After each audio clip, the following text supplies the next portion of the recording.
in Osama City. You're watching One TV News Channel. One TV News Channel. Serving you with information, news, sports, and public affairs. One TV News Channel. One TV News Channel.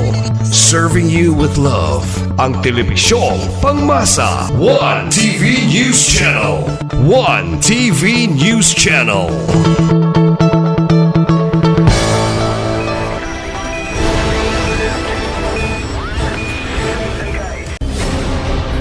One TV special report. Saludo at respeto sa ating Kanunay Ascenso Ozames officials na pinamumunuan ni Mayor Sam Norman Fuentes. And of course, ang mga kasapi ng Ozames City Council na pinamuluhan ni Vice Mayor Simplicia Baby Neri, ang ating mga LGU Ascenso Ozames Department Heads, Barangay Captains, LGU Ozames employees. Once again, magandang hapon po sa ating lahat. Isang taus-pusong pagbati sa inyong pagdalo sa ating parangal sa Watawat ng Pilipinas program na nagsisilbi ring pagtatapos o culmination ng ating pagunita ng Philippine Flag Day. Para sa formal na pagbukas ng ating programa ngayong hapon, pangunahan ni Michael Fuentes, tourism staff ang panalangin at susundan ng pag-awit ng nationalistikong awit Pilipinas Kung Mahal na pangungunahan ng LGU Ozames Coral sabay ng pagbaba ng Watawat. Tayo po'y manalangin. Ama naming nagmamahal, sa araw na ito, nagpapasalamat kami sa iyo sa walang hanggang biyaya at pagmamahal. Lubos na ipinagpapasalamat namin ang buhay na ibinibigay mo, ang kalusugan, ang mga pagkakataon. Naway gabayan niyo po kami sa araw-araw. Ito po ang aming panalangin. Sa ngalan ni Jesus. Amen.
sa punto pong ito ay maririnig natin ang isang mensahe galing kay Mayor Attorney Sam Norman G. Fuentes para sa parangal sa Watawat ng Pilipinas program. Isang masigabong palakpakan para kay Mayor Sam.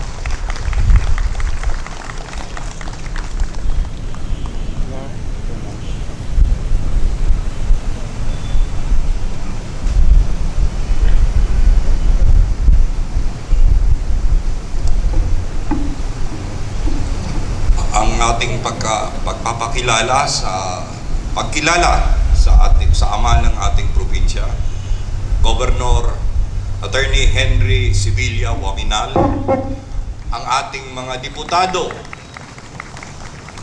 sa Kongreso, sa Segundo Distrito, si Congressman Sancho Fernando Ando Waminal, at sa ating Asenso Pinoy Party List, Attorney Henry Indy Waminal Jr.,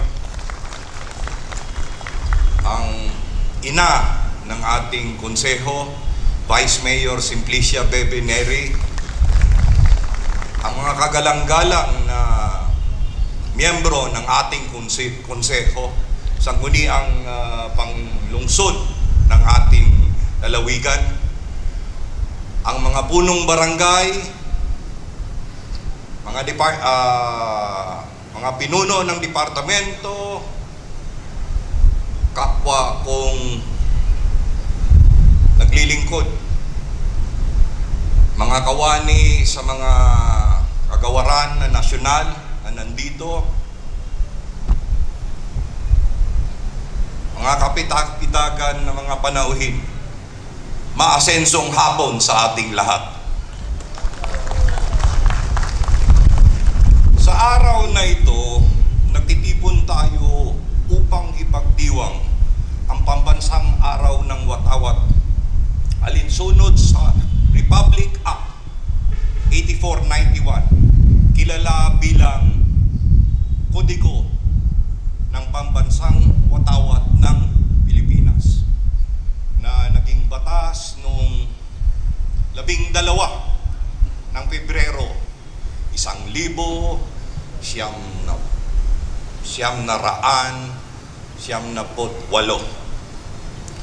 Kung tutuusin, ang pagdiriwang ng Pambansang Araw ng Watawat ay nagsisimula sa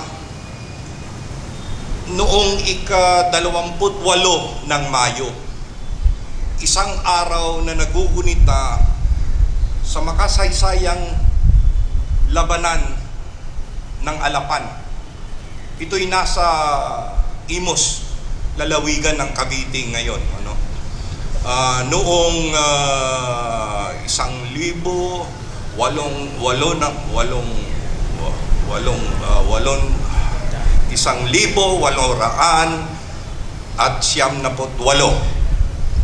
Nung araw na yon, nilusob ni General Emilio Aguinaldo, nilupig at pinasuko ang mga kalabang Espanyol. At doon din, pagkatapos ng labanan, sa harapan ng mga Kastilang nahuli nila na sumuko, winawagayway, itinaas at winawagayway ni General Emilio Aguinaldo mismo sa harapan ng kalaban. Isa doon yung general na Espanyol na namumuno sa sektor ng Cavite. Doon niya unang naiitataas ang ating bandila. Ang pagdiriwang ay patuloy hanggang sa ika-12 ng Hunyo, araw ng ating kalayaan.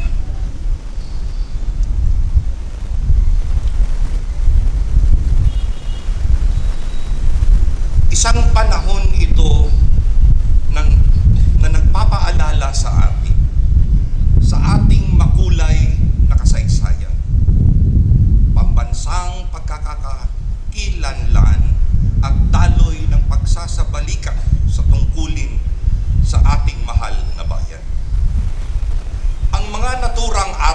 nababanggit ay huwag nating payagan na magiging talababa lang ng kasaysayan. Isa puso natin at tandaan na ang kalayaang tinatamasa natin ngayon ay nakamit bunga sa paghihirap at pagdanak ng dugo. Ito ay pagugunita sa mga bayani nating ninuno na piniling maglingkod kaysa magpakasasa sa sarili. Tungkulin kaysa kaginhawaan at higit sa lahat, nag-alay ng buhay para sa inang bayan.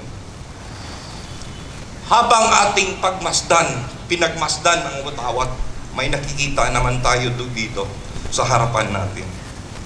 Tandaan natin na ito ay higit pa sa isang simbolo ng pagkabansa. Ito ay sagisag sa pakikibaka at tagumpay ng ating mamamayan. Ito ay simbolo ng buklod nating pangarap at mithiin. Ito ay paalaala natin na iisa tayong bansa, iisang diwa. Kung pahintulutan nyo lang, magbabalik tanaw tayo sa natutunan natin sa ating mga silid paaralan. Sulyapan natin ang ating watawat. Isa-isip na ang pulang bahagi ay sumasagisag sa katapangan at pagkamakabayan. Ang kulay asul ay sumasagisag sa kapayapaan, katotohanan at katarungan. Ang puting tatsulok ay kumakatawan sa pagkakapantay-pantay at pagkakapatir. Ang gintong araw ay simbolo ng kalayaan at walang hanggang diwa ng kasarinlan. Habang ang tatlong bituin ay kumakatawan sa Luzon, Visayas at Mindanao. 30 pinagbubuklod sa iisang republika, isang mamamayan at isang bansa. Bilang mga lingkod bayan, tayo ay inaatasan sa natatanging tungkulin na itataguyod at pahalagahan ang ating watawat. Ang pagdiriwang ng pambansang araw ng watawat ay hindi lamang tungkol sa paggawagayway ng watawat o sa paglahok nitong isang seremonya. Ito ay pagsasabuhay sa mga prinsipyong inilalahad sa ating watawat. Pamumuhay na marangal sa kabila ng kawalan.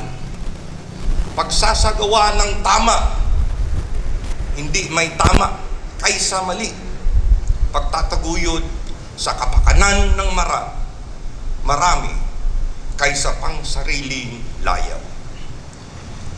Ngayon din ay mamamasid tayo sa isang seremonya, isang huling paalam sa mga lumang watawat, alinsunod sa seksyon 14 sa nasabing RA 8491. Ito'y naglalahad ng isang watawat na lumang-luma na kumukupas at hindi na angkop ay hindi dapat itapon o paglalapastangan. Sa halip, dapat itong iritiro sa pamamaraan na marangal alinsunod sa batas. Isa ilalim sa pagsunog bilang tanda ng paggalang at paghahalaga sa simbolo ng ating bansa. Ang pagpapahinga ng watawat sa wastong pamamaraan ay isang gawa ng karangalan, gawa ng pagpapasalamat at gawa ng pag-aalala. Mamaya, habang tunghayan natin na unting-unting nilulunos ng apoy ang bawat hibla ng mga lumang watawat. Alalahanin natin, kahit maging kupas at maaring nawalang ningning ang kulay ng tela ng watawat, humina na ang sinulit at makapunit-punit sa paglipas ng panahon. Ngunit ang mga mithiing kinakatawan ng ating banal at dakilang watawat hindi kailanman ay mamamatay, ngayon at magpakailanman. Mabuhay ang Pilipinas!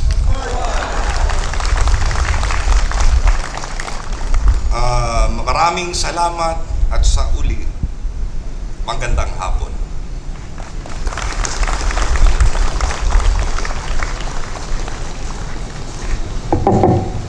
Maraming salamat, Mayor Sam. Sa punto pong ito ay matutunghayan natin ang pagbibigay parangal sa watawat ng Pilipinas na pangungunahan ng Boy Scouts and Girl Scouts of the Philippines. Atin po silang palakpakan.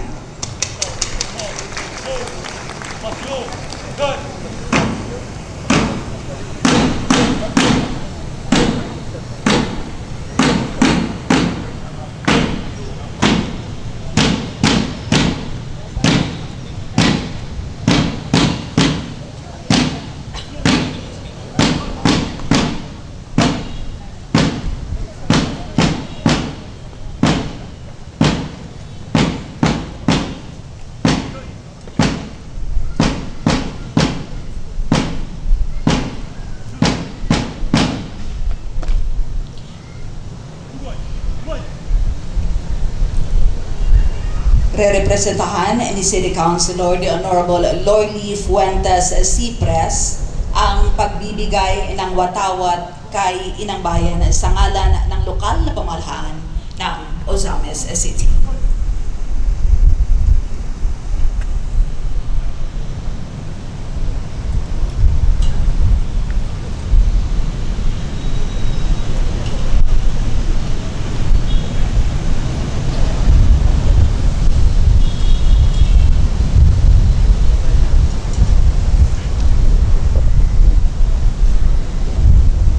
Sa punto ang unahan ni Mayor Attorney Sam Norman G. Fuentes ang pagsusunog ng mga luma at sirang watawat.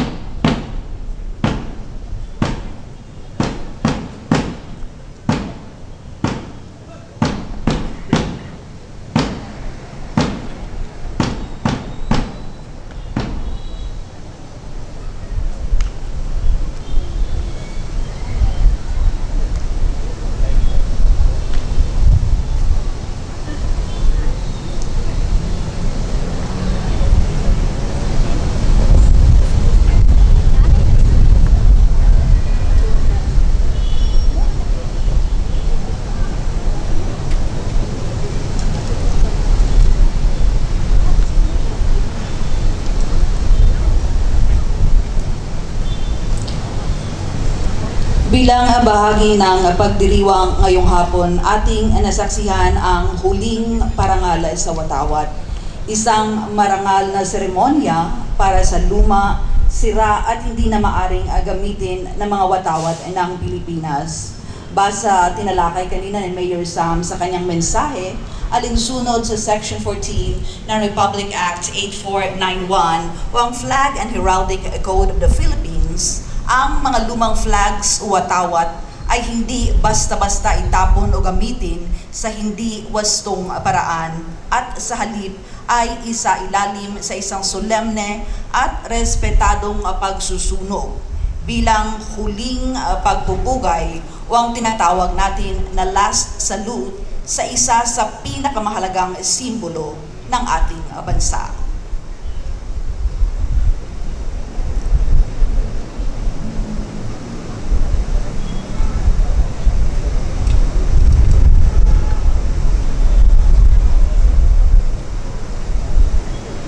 Nalaman din natin that this is a first time kauna-unahang pagkakataon na magaganap at pangungunahan ng pamahalaang lokal ng Ozamis ang huling parangal sa watawat dito sa ating lungsod. Isang malaking karangalan para sa Kanunay Ascenso Ozames Administration sa pangunguna ni Mayor Sam Norman Fuentes na ating maipakita ang ating paggalang sa ating Philippine flag hanggang sa huling yugto sa paglilingkod nito bilang sagisag ng kalayaan, pagkakaisa at pagmamahal sa bayan.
Nakita po natin ang pagsusunog ay ng mga luma at sirang watawat na pinangunahan ni Mayor Attorney Sam Norman Fuentes at ng mga opisyal ng Kanunay Ascenso Ozames Administration. isang pagpupugay, huling pagpupugay o last salute sa isa sa pinakamahalagang simbolo ng ating bansa. Pagkatapos po ng pagsusunog, ang mga abo ay ilalagay sa isang urn at ilalagay sa paanan ng ating pambansang bayani, Dr. Jose P. Rizal, ng ating mga representante ng Girl Scouts of the Philippines na tinutulungan din ng ating mga kasapi ng Boy Scouts of the Philippines. Palakpakan po natin ng ating pambansang watawat.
saksihan na po natin ang pagsusunog ng luma at sirang watawat, paglalagay ng mga abuso urn or sisidlan at paglagay nito sa paanan ni Dr. Jose P. Rizal. Isang masigabong palakpakan para kay Mayor Attorney Sam Norman G. Fuentes at ang ating mga opisyal sa lokal na pamahalaan ng Ozamis para sa parangal sa watawat ng Pilipinas program na nagbigay ng ating pag-alang sa ating watawat hanggang sa huling yugto sa paglilingkod nito bilang sagisag ng kalayaan, pagkakaisa at pagmamahal sa bayan. Mabuhay ang watawat ng Pilipinas! Mabuhay ang sambayanang Pilipino! Maraming salamat po.